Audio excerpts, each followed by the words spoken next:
viewers আপোনাৰ ঘৰত যদি কোনো এইচএস পাছ কৰা সায়েন্স ব্যাকগ্ৰাউণ্ডৰ মানুহ আছে তেন্তে এই ভিডিঅ'টো আপোনাৰ কাৰণে বহুতেই গুৰুত্বপূৰ্ণ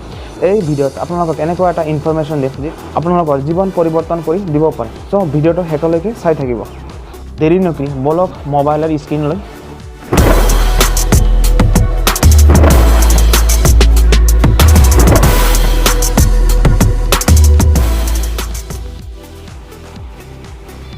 অসমত ভেটেনাৰি ফিল্ড এসিস্টেন্টৰ 1 বছৰীয়া ট্ৰেইনিঙৰ এডমিশন চলি আছে গতিকে মই আপোনালোকক এইটো ভিডিঅ'ৰ জৰিয়তে জনাব বিচাৰিছোঁ যে এইটো কোৰ্সৰ পাৰে আপোনালোকক কি ইম্পৰ্টেন্ট ডকুমেন্ট লাগে ইয়াৰ লাষ্ট ডেট কিমান তাৰিখ আৰু ইয়াৰ কাৰণে ফিজ কিমান আৰু ইয়াৰ পোষ্ট কিমান আছে সো গোটেইখিনি so viewers Assam veterinary field এসিস্টেন্টৰ এই পোষ্ট মুকলি কৰিছে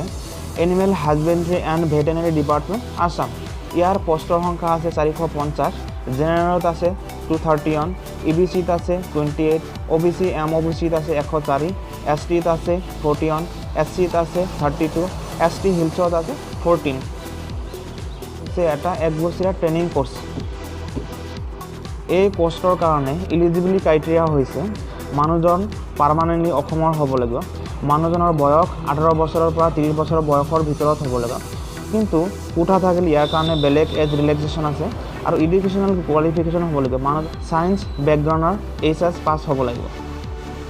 এই পোষ্টৰ কাৰণে আপোনাৰ ইম্পৰ্টেন্ট ডকুমেন্ট লাগিব এজ প্ৰুফৰ কাৰণে এইচএসএলচিৰ এডমিট কাৰ্ড ফিআৰসি এডুকেশ্যনাল পাৰপছৰ কাৰণে এইচএসএলচিৰ মাৰ্কশ্বিট এইচএছৰ মাৰ্কশ্বিট ৰিসেন্ট পাছপোৰ্ট সাইজ ফটোগ্ৰাফাৰ স্কিন সিগনেচাৰ আৰু কাৰোবাৰ কাৰ্ড সাৰ্টিফিকেট থাকিলে ইডব্লিউএছ সাৰ্টিফিকেটটো সেইখিনি সো ভিউয়াৰ্স এই পোষ্টৰ কাৰণে এপ্লিকেশ্যন ফিজ লাগিব আপোনাৰ জেনাৰেলৰ কাৰণে 250 আৰু এসটি আৰু এসসিৰ কাৰণে 150 সো ভিউয়াৰ্স এই কোৰ্সটো এপ্লাইৰ কাৰণে লাষ্ট ডেট হৈছে 28 অক্টোবৰ 2022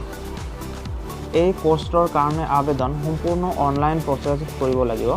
আৰু ইয়াৰ অনলাইন এপ্লাইৰ লিংকটো মই ইউটিউবৰ ডেসক্ৰিপশ্যনত দি দিম